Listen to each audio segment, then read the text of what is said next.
Vatereri tinokushingamidza nemufaro tiri pano pa Sly Media TV yatekeshera nenyika yose ukaenda ku America vari kutaura nezve Sly Media TV ukaenda ku UK zvimwe chete mu South Africa maikona kutaura imo muno mu Zimbabwe chero ukaenda ku maruwa kwakaita sei vari kungotaura nezve Sly Media TV zviri kureva kuti pane zvirongwa zviri kudiwa zviri kugamuchirwa nemhuri yeZimbabwe. Chatiri kukurudzira ndechekuti subscribe pa Sly Media TV papa kungoclicka notification button subscribe follow page yedu ye Facebook page. Izvi tinozviitira kuti zvirongwa zvatiri kuuya nazvo pa Sly Media TV zvikuru sei gore rino 2024 zvirongwa zvine hudzamu zvinodzidzisa vanhu zvinhu zvakasiyana siyana. Ndosaka tiri kuda kuti usazorasikirwa nekuti tsamba inonzi notification inoiswa mu inbox mako kuti paunenge wazozorora paya woenda mu inbox mako unotsvaka kuti ndezvipi kuzvirongwa zvaitwa neSly Media nhasi kana kuti ndezvipi zvaitwa svondo rino kana ndezvipi zvaitwa mwedzi uno ungoclicka kwabva wadzokera. Anditika ndiri kutaura kuda izvi nhasi uno tina Apostle MONALITA toda kuti vatidzidzise nhoroondo yeupenyu hwavo kuti ivo vakabva kupi uye vari kuenda kupi uye vapapi uyewo zvekare vachititsanangurira nyaya yekuti mudzimu nechiKristu zvinombofamba sei. Ndinorangarira aiwa tichiri ku radio 2 taita chirongwa chainzi chiKristu netsika tina namagwaya godzongere tiri kupfuurira nezvatakadzidziswa namagwaya godzongere kuti tirambe tichingodzidzisa vanhu kuti vanzwisise kuti upenyu hwedu isusu vanhu hwakambomira sei uyewo tichihutarisa pakati pedu nemamwe marudzi kuti isu timbori anani tisaruze identity yedu. Ndo nyaya yatichange tichikurukura nezvayo muzuva ranhasi kuti tinzwisise kuti anonzi Apostle MONALITA vakamira sei kuitira kuti kana vakutaura zvavari kutaura tinatso zvibata nepamusaka pekuti tinenge tavaita qualify kuti vataure zvavanoda kutaura. Hatingotori munhu wese kuti titi ngaataure nezvemidzimu, hatingotori munhu wese kuti ngaataure nezvechiKristu iye asina background yacho. Iye zvinezvi regai ndichingamidze Apostle MONALITA vauye muchirongwa chanhasi uno vachitanga nekuti pindura mubvunzo unonzi Apostle MONALITA vakambobva nekupi. Apostle, tangai nekupindura mubvunzo wangu. Okay. Thank you and welcome. Right. Apostle MONALITA mwana akaberekwa nevabereki vanga vari muchitendero cheAnglican. Right. And Apostle MONALITA munhu akangoberekwa ane chipo chake. Nokuti kana ndichitarisa ndiri kuma 3 years 4 years ndada kutotanga kutorota zvinhu zvaiitika. And ndichiri kamusikana kudaro kachikura ndaigona kuti maparents angu zvimwe zvinhu wakazvikoniwa ndaingonzwa ndakungoti regerai nditi. Saka waishaya kuti simba racho ari wana kupi. For example, ndakandiri grade 5 then maparents angu aitraya kuda kuchera migodhi yekumusha iya.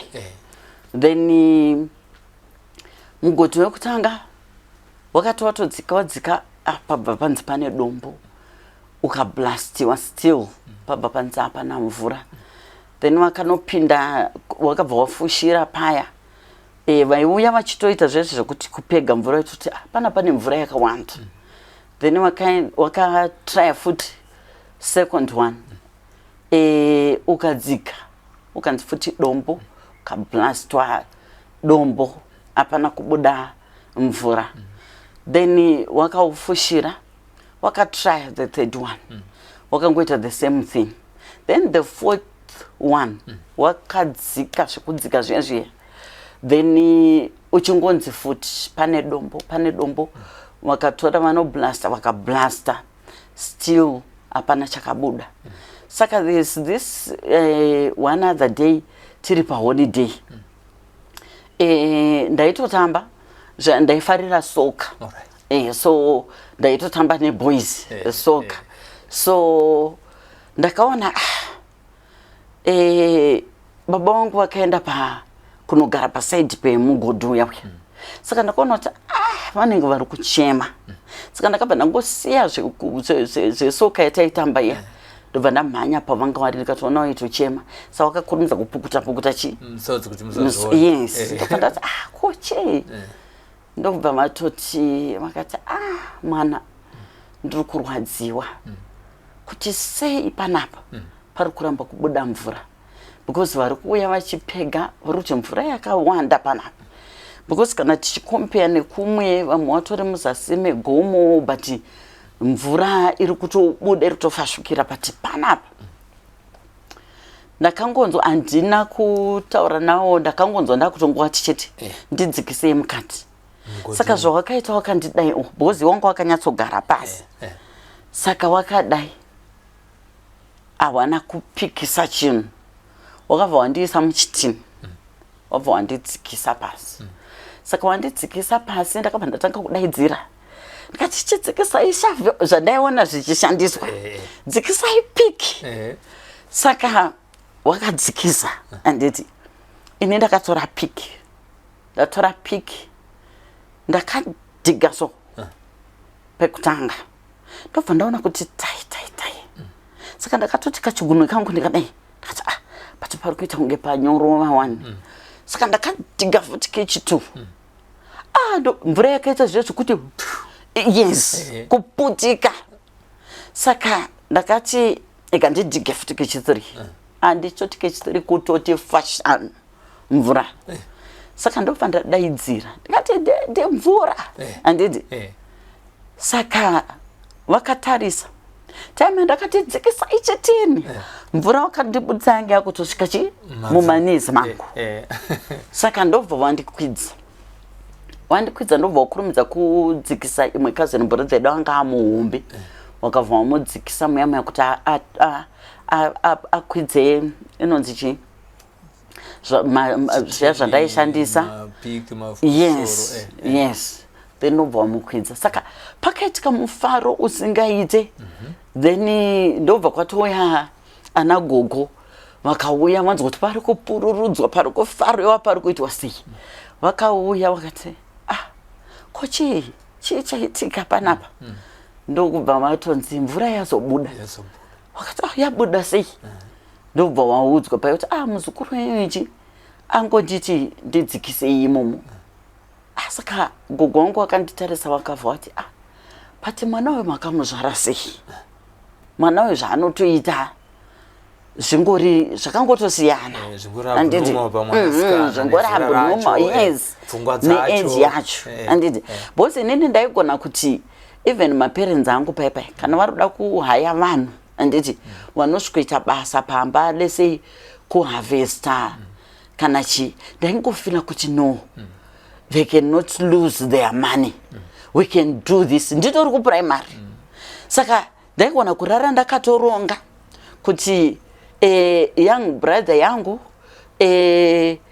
nemacousins angu because maparents angu wakakura vachirera vana vehama dzavo dzakati wandei pamba saka ndaigona kungopika wandaizwa kuti hawana nungo about 3-4 ndoti kuti right toda kumuka early in the morning toda kuti wazomukeka isu satopedza vanhu wawatohaya waya wadzokere kudzimba dzavo saka taimuka early taira takaronga zvinhu zvedu panze mapadza edu handiti then tisingari kuzowaitira noise bhosa izwa kuti wakazongonzwa noise wanomuka kuti muruda kuenda kupi so taira takaseta tabuda toenda taisara kuti 8 inochaya vanhu vavo vachisvika pamba isusu tinenge takutodzoka pamba tapedza basa ranga rahairwa vana yes totoudza kuti vanhu venyu vada kuenda kupi tatopedza handiti murikuona saka zvinhu zvakanga zvingori mandiri uye kuroteswa madreams ezvinhu zvaiitika handiti ndaitorota ndototaura zvakadai handiti endozoona zvinhu zviya zvakutodi zvakutoitika ndo zvandaiita handiti pandairota ndiri mudiki ipapo kana kuti ndiri kumvura maparents angu I remember very well aitotaura kuti ndezvedzinza redu handiti ndezvedzinza redu saka uri kucheneswa nekusimbiswa kupiwa simba handiti uri kugezeswa handiti hakuna kwawakandudzwa kuti kana kuti mumvura mawarota uri asi chinhu chawaitaura waiti hausanokurota uchiyeredzwa kana kuti uchistrugla uri mumvura hope dzinenge dzakatoipa handiti but ukarota uchiswima it's okay kana kuti uchiswima uchikrosa the river handiti hazvina basa izvozvo so ndo makuriro andakaita right touya pakuti ndazotangawo basa rangu nenyaya yekuti maministers of God handiti vaingoramba uchitoti itai basa raMwari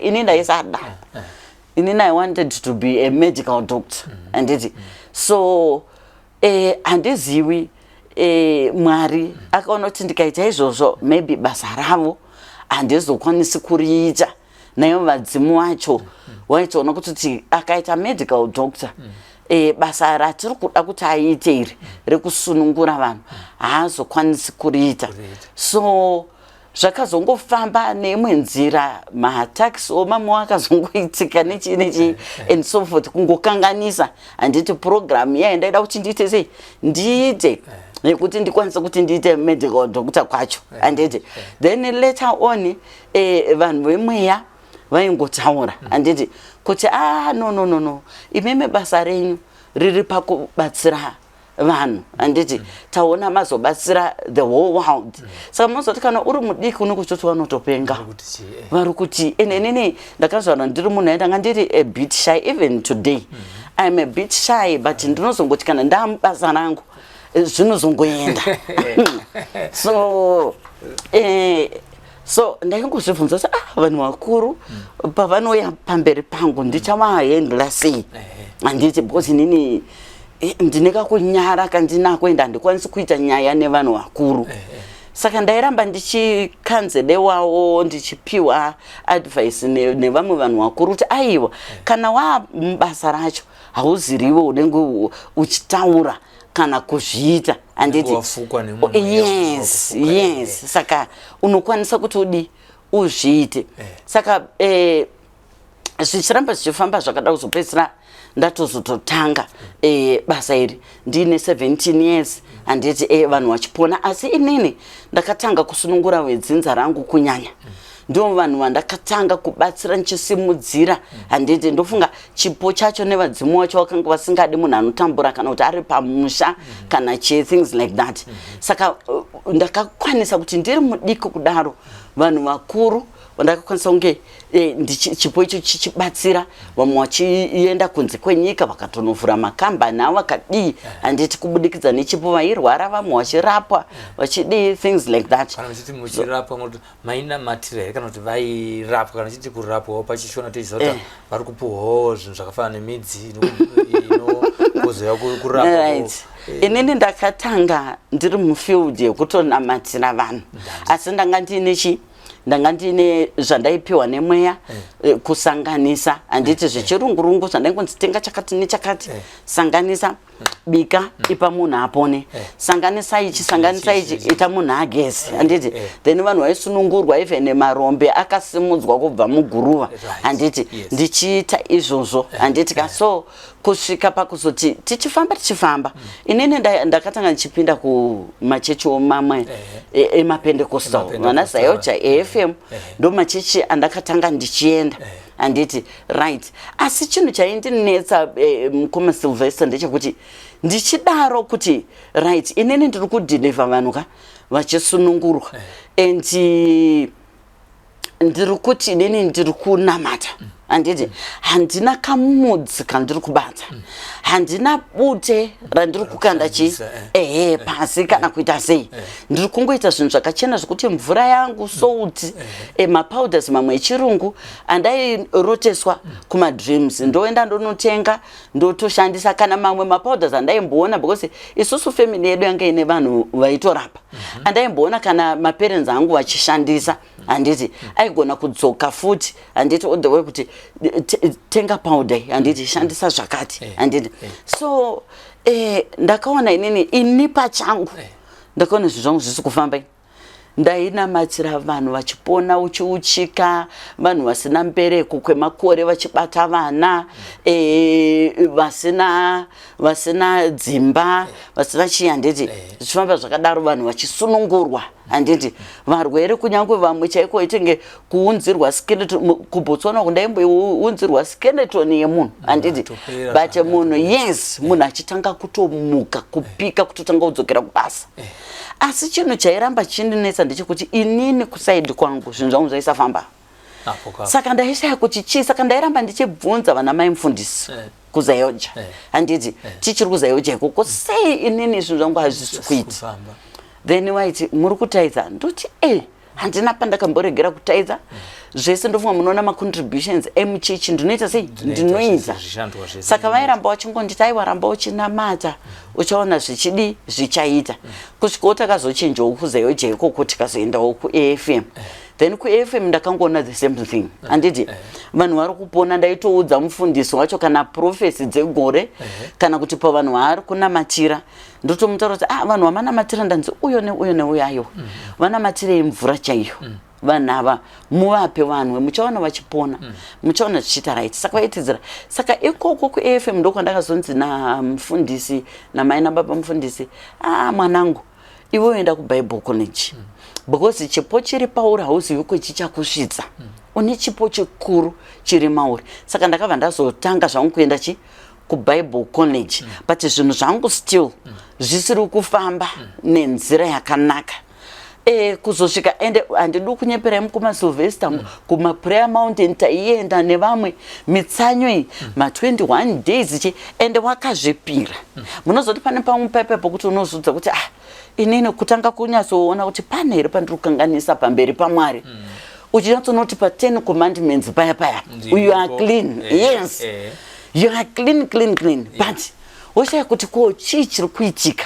handiti muupenyu wangu up until Mwari vazondibatsirawo newadzimu wacho ndakazosanganawo nemumwe munhu that woman is a business woman murume wacho anga ari a businessman an engineer saka vanhu aya wanga vatori nezvinhu zvavo akamboenda kuAmerica was a nurse by profession so inini ndakati semunhu ari kuita zvemarestaurant rega ndimubvunze because ndinoda kuti zvinhu zvangu kana zvatambanuka ndaiti ndoda kutanga nekantini chichi ndimubvunze kuti zvinofambiswa sei ende ipapo ndakanga ndiri pafasting yandakanga ndazvipa ye9 days saka ranga radheri 7 so ndo pandakaenda kwaari nditorere kabhuku kangu ndasvika pai ndakatosvika anga achitodya breakfast yake kwakuri kuma 9 AM ndobva nditi how are you paya I'm fine but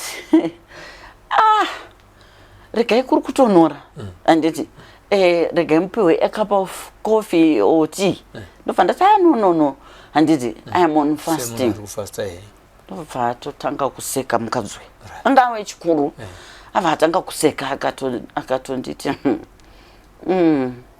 manzwa nekufasta nditi manzwa nekufasta ndiri kunzi breakai fasting yenyu izvozvi tikati manje ndatojairawo kutoti handidi kukwata kudzimba dzevanhu ndoti munhu anenge ada kungoti ndidye panapa ndikati kana kunyange nyuka nditi zvanzi ndibreak handirambi but I am not eating ndozodya ndadzokera chikumba ndobva ati kana ndiri kutokutaurirai kuti ndikwanise kukurukura nemi ndanzi break ichi fasting pane vari kumashure kwenyu vari kutondiudza izvozvo ina handisi muprofita handisi n'anga but ndati pane vari kumashure kwenyu hamuna kuona kuti pamasvika panapa paita kamhepo handiti kangotonhorera so handiti ndikati ndakanzwa hangu ndangoti hameno kangori kawhirlwind handiti saka ndokubva wanditi right ngainditi wasikana wauye nechi wauye neti saka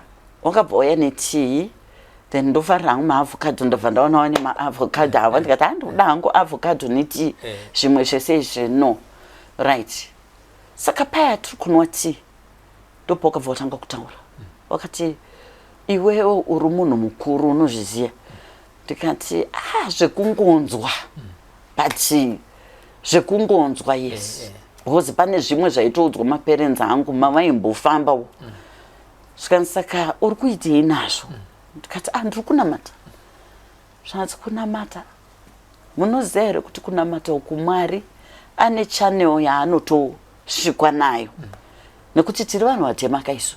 Varungu vane nzira dzavo. I was in America for 10 years. Handiti vane nzira dzavo dzavanotiita tradition yavo, but isusu sevanhu vatema takabvuma kusvikotengwa handiti nevarungu. Saka tikatanga kutotedza tsika dzevarungu.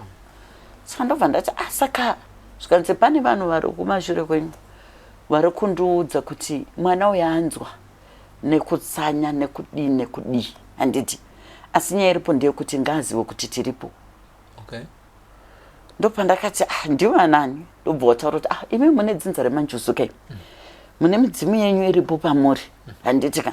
Saka inazvo nemi zvakawanda. Saka pachiya pawanga wagara wakabva wadai bhotora chikalabashi, ndikaona wachibuditsa bute rawo wakutopota. Ndokubva wakatora matishu kudai wandisira bute rawo ipapo. Ndokubva wanditi ndotonogeze 3 days uchikumbira kuvadzimu kundiregererei pane zvese zvandaita nahandisingazive, asi kuno ndakuziva kuti muri pandiri ndimunonditungamirira pane zvese zvandinoita. Chindisunungurai. Ndakazviita 3 days. Day rechi4 ndakasangana nevanhu vakuru chaizvo mukumarobati, vakuru apa ndisingatozivi, ungopfeka masuta uchichi wakangoita songo wandiziva.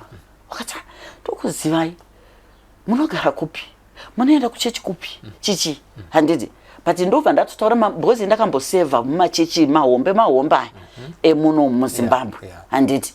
So wakaita sevanhu vaya watonyazondiziva. Ndobva kuti atipe nhamba dzekumba, toda kutouya, because by then ndakanga ndichirongozvitawo pastor handiti, because ndozvo ndakanga ndadzidza kuchikoro zvekuzoti apostle. Ndakazozviudzwawo ndaenda kune umwe a man of God kunze kwenyika, ndakazosvika akati you are not a pastor, you are an apostle, because chipo chiri mamuri chinobata zvakawanda handiti, you are not just a pastor. So ndo pakazobva pakuti apostle handiti, right. So zvinhu zvokuti ndichitanga kubatsira vanhu vaya vakuru vaya, ndo pandakatozoziva kuti vanhu ava kozvari wemahigher office handiti. Then from there wakatotanga kuunza mafriends avo nevamwe vanavo vane mbirimbiri, handidi kutaura mazita, vane mbirimbiri chaizvo wakavaunza handiti, kwandiri vaine nyaya dzavo dzavanga vaitaita dzavaida kutotiza munyika. Pakati aiwa musatize munyika handiti, regai ndikubatsirei, tikabatsira kuti hondo ichese izorore. Apa vaibatsirwa nemunyengetero here kana kuti? Aiwa ndakanga ndichiri kubatsira nekuti apa nditi yanga iri 4 days after kugeza nebute handiti. Saka ndakaigerwa vanhu ava nevadzimu vangu handiti ka naMwari wangu, nekuti that was my first time kubatsira vanhu vokuma higher offices handiti. Ndabva kugeza nebute iri ndichichema inini kuvadzimu wangu kuti andiregererei, ndandisingazivi kuti ndo zviri pandiri, kuti ndosanwa kupota ndichi acknowledge handiti. Ipapo ngatichitarisai kuti pane kuti apostle kubva kwati muti futi vadzimu vangu, ministries dziri mbiri dziri kuoperata sei? Right, ministries dziri mbiri ndakazoona kuti zvinofambidzana pakuti pakuti right, ndisati ndaenda hangu ikoko ndoda kupedza pakuti who is Apostle MONALITA, right. Apostle MONALITA toitira vamwe maya wanezenga wakufunga kuti Apostle MONALITA chinogona kuita chimoko changu kana tatoneta nazvo, right. Apostle MONALITA is a married woman, happily married with children and boys and girls. Right. And how long have you been married? 25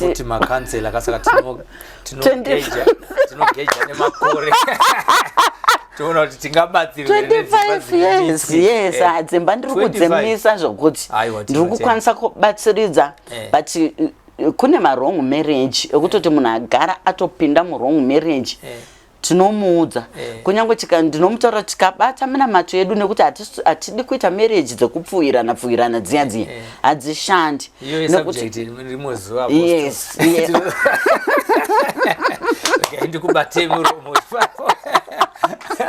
mungavhundunyura imwe yandoda kukubvunza kune mamwe program asi unotoda takatoda kuti tizive ichiendai kumubvunzo wangu ministry mbiri tinoziva isusu nekupusa kwedu pamwe nekungwara kwedu pamwe nekurasika kwedu isusu tinenge zvavati kana takuta zvokuti apostle munhu ari mupentecostal touyawo zvekare pakuti munhu akuta zvokuti mudzimu tobva taziva kuti ari munyika ende tobva tati ari kun'anga kazhinji kacho tichitaura kuti ari kuita zvakaipa nekuda kwebackground yedu tizvipatsanurei ipapo kuti izvo zviri kushanda sei muministry mwachete ndisati ndachienda kune mubvunzo wangu wedare ranhasi.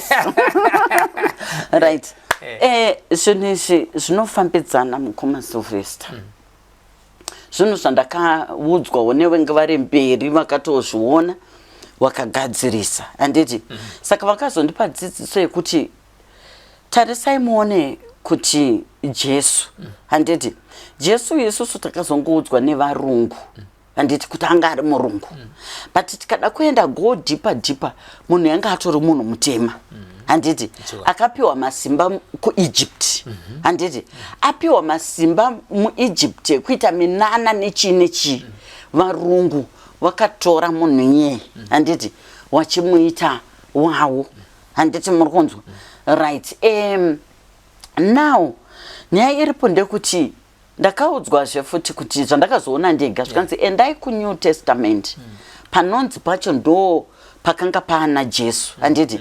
Tarisai muone kuti New Testament ichitanga kunyorwa handiti pachinyorwa genealogy yaJesus paya vachitanga handiti waitenda yes kubva ku1st generation yacho handiti kusvika ku14th generation wachitenda matateguru.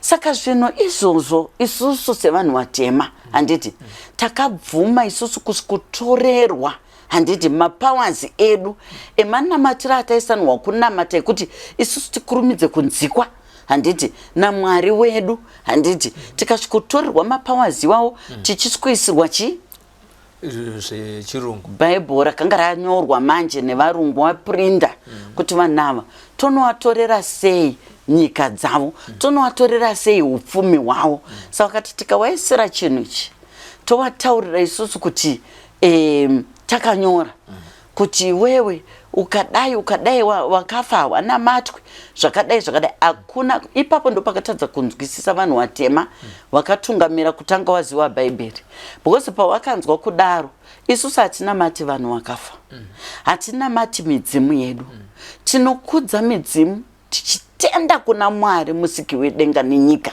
handiti. Saka nekuti mukatarisa pa10 commandments pakanzi kudza baba namai mazuva ako awande panyika. Saka it was a deep parable Mwari yawaida kuzama kutaurira vanhu handiti but yakakatwa nevarungu. Asi Mwari vaitotaura kuti ukakudza baba namai ndo midzimu ziva kwawakabva hauna kudonha pai mudenga wakaberekwa.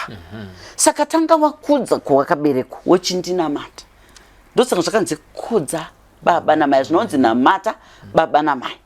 Saka Mwari vaitaurira vanhu kuti kana makundiziva makundinamata tangai makudza midzimu yenyu mondinamata.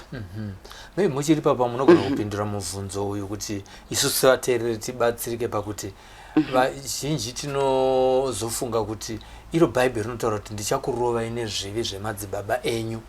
Saka kana madzibaba aine zvivi ivo tichinzi tiakudze vanonosvika sei kuna Mwari vachitikumbirira isusu vachinzi neBhaibheri vane zvivi kana kuti baba vangu vaiba sekuru vangu vaive pfambi yechirume kana kuti yechikadzi tete vangu vanga iri mbavha asi vakazofa vanonosvika here kuna Mwari vachitikumbirira zvinhu ivo vaine zvivi zvinodzivisa kuti vasvike pana Mwari.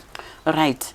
Ipapa apa tiri kuda kukuzivai nomubvunzo right apo right zviriko mukoma Silvester kuti isusu kana tichikumbirira handiti tine madzisekuru edu vainge vakachena waitotenda kuti kuna musika vanhu handiti asi vachiitawo chivanhu chavo asi vachitenda kuti kuna musika vanhu vachinamata vachibata mabasa akanaka. Ndosaka mainzwa kuti vaitenda pasi pemuti unokumbira zvavari kuda kuna musika vanhu. Yes, mvura youya, yes, richitopisa handiti. Saka now zvinofanana nekuti inini panapa ndopa example yangu.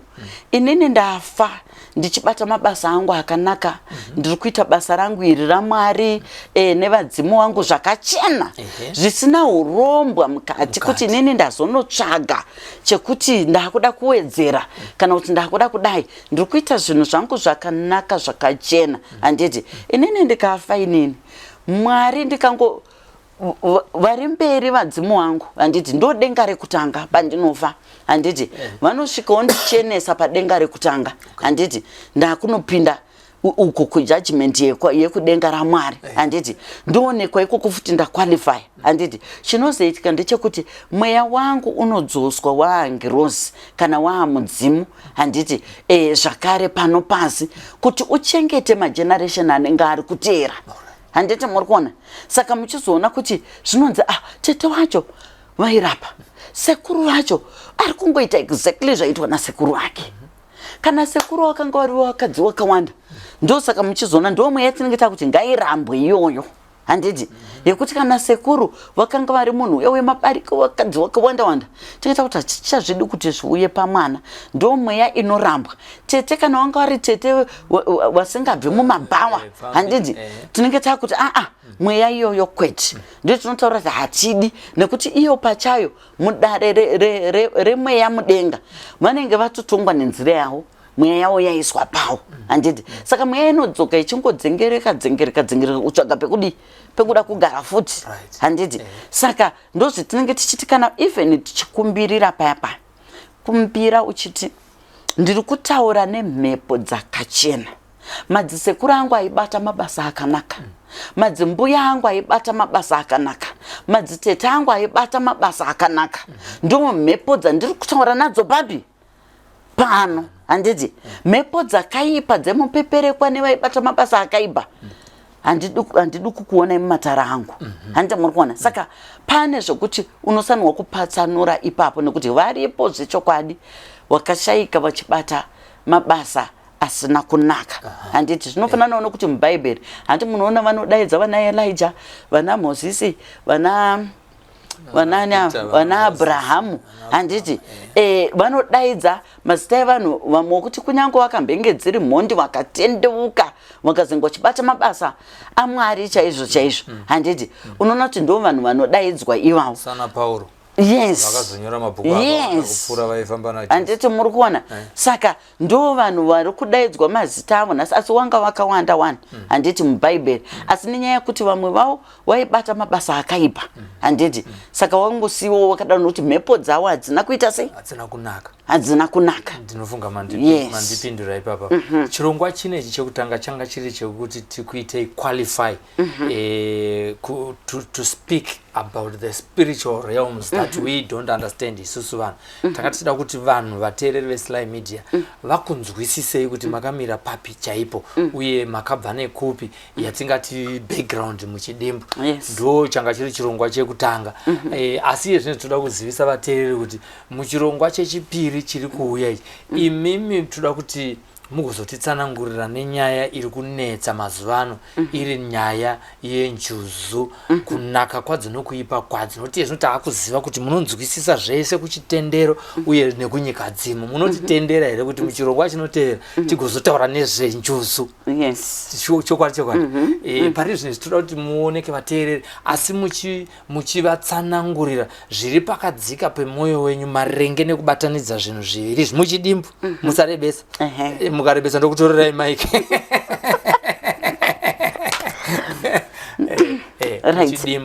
Muchidimbu ndoda kungoti kuvana veZimbabwe, vanhu vatema, tiri maAfricans, tiri vanhu vatema. Musateedze, musabvume kutorerwa njere dzenyu kana kuti masimba enyu nekuda kwevarungu chavakauya nacho chekuti Christianity. Hatirambidzi vanhu kunamata, asi zivai kuti midzimu yenyu ndo inokusvitsai kuna Mwari, ndo inoita kuti chese chawada kukumbira chikurumidze kunzikwa uye chikurumidze kuitika. Handiti uye neruchengetedzo zvakare zvinobva kuvadzimu wedu. Handitika haisi mweya yetsvina, zvinofambirana chaizvo zvinhu izvozvo. Nokuti mukada kutarisa machira mukoma Silvester, machira akadudzwa naMwari mubhaibheri. Handiti kuti anga achiswa mumatemple nemumaaltars. Handiti mukatarisa machira iwayo ndo machirazve ari kungofamba kuchivanhu chedu. Akangofanana makala. Yes. Akafanana makana ziwayo. Saka hakuna chakasiyana ipapo. Handiti musanyebero kunze kumvura zvakazodai. Handiti vanhu vari Jesu ndokwaida kutotambira kumvura kwache ikoko achibhabhatidza vanhu. Handiti kumvura iye akada kubhabhatidzwa mumvura. Handiti mukatarisa again uyu anonzi akanzi aende mu kunozvinyika 7 times, aita maperembudzi aisapera. Handiti akanzi 7 times uchidzokera ikoko nhasi mangwana chikwete kuzvinyika kuti 1 2 3 akanzi 7 times for 7 days achinda.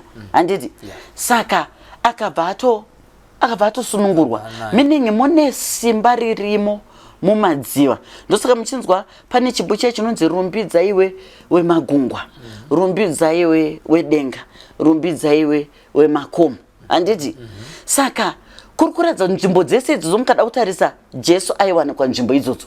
Kumakomo ndokwaigara ari, kumadziva ndokwaigara ari. Kuratidza kuti mune simba guru ririmo. Zvino zvadzoka paya pamambondibvunza kuti kana ndine madzissekuru angu akafa wachita mabasa akaipa, ndozvinofanana nemumvura mweya. Mune mhepo dzimwe dzakaipa dzevanhu vanenge wakafiramo kana kuti wakapondwa kana ndo mhepo dzekuti ukaenda unosanwa kuenda nemunhu anoziva zvaanoita. Kutanga akumbirira pamadziva. Handiti kuti mhepo dzese handiti dzemupepereko dziri kungopepereka dzevanhu wakapondwa wakakandwa mumadziva. Handiti kana wamwe wakanyura wakasaonekwa mumadziva ngadzirege kukanganisa matare edu. Kuti mugozonazo chinongoza muprogram inotevera. Ndakutorerai mai regaiti vateereri. Vateereri tinokutendai zvikuru. Apostle MONALITA vanga vachitaurira nhoroondo yeupenyu hwavo kuti vakasvika sei pavari apa. Bhaibheri rotaura kuti vangazive sei vasina kuziviswa. Nhasi uno tanga tiri muchirongwa chekuti mugone kunzwisisa background yekwavakabva uye vakasvika sei pakuve apostle uye sei vachitaura zvokuti zvekupendekostal zvaJesu votaurawo zvekare zvemudzimu. Ndo zvamanga muchinzwa muchirongwa ichi. Regaiti kuti svondonoya muchirongwa chinechi tinenge tichitaura pamusoro penjuzu, kunaka kwadzo nekuipa kwadzo, vachidonongodza. Changosara iye zvinezvi ndechekuti ndionekere mukoma Frank Wesere vanhu vakabata makamera edu nhasi uno tiri kumba kwaApostle. Tabuda mustudio nhasi, mumwe musi makambovaona vari mustudio. Aiwa nhasi tanga tiri kumba kwavo. Iye zvinezvi regai tikusiyei, asi subscribe motsvaga chirongwa chavo chesvondo inouya chacho chatinenge tichikurukura nezvenjuzu kuti unzwisise. Tiri kunamba tichifamba nenyaya yekuti vangazive sei kana vasina kuziviswa. Sita ndoni Silvester tapfuma naye. Simbi yebasa chisarai.